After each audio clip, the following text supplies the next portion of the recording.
পবিত্র ঈদে মিলাদুন্নবী উপলক্ষে 7টি বিশেষ আমল সম্পর্কে আপনাদের জানাবো। চলুন জেনে নেই এ দিনে কি কি আমল করা উচিত। নম্বর 1, বেশি বেশি দুরূদ পাঠ করা। রাসূল সাল্লাল্লাহু আলাইহি সাল্লামের প্রতি ভালোবাসা প্রকাশ হলো তার ওপর বেশি বেশি দুরূদ ও সালাম পাঠ করা। নম্বর 2, কুরআন তিলাওয়াত করা। এ দিনে বেশি বেশি কুরআন তিলাওয়াত করুন এবং তার অর্থ বোঝার চেষ্টা করুন। নম্বর 3, নফল নামাজ আদায় করা। ইচ্ছা করলে তাহাজ্জুদ বা সালাতুল তাসবিহ পড়তে পারেন। নম্বর 4, সদকা ও দান।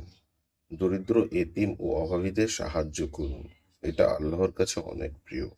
নম্বর 5, নবীজির সিরাত আলোচনা করা। পরিবার পরিজনকে নিয়ে বসুন, রাসূল সাল্লাল্লাহু আলাইহি সাল্লামের জীবনী ও তার আখলাক নিয়ে আলোচনা করুন। নম্বর 6, তওবা ও ইস্তিগফার করা। নিজের গুনার জন্য ক্ষমা চান এবং সঠিক পথে ফিরে আসার প্রতিজ্ঞা করুন। নম্বর 7, সুন্নাহ অনুসরণ।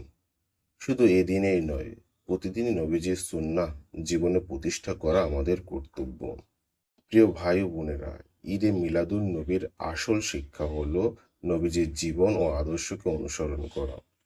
আসুন আমরা এই দিনে শুধু খুশি প্রকাশ নয়, বরং বাস্তবে তার সুন্নাহ অনুযায়ী জীবন সাজাই। আল্লাহ আমাদের সবাইকে তৌফিক দিন। আসসালামু আলাইকুম রহমতুল্লাহ।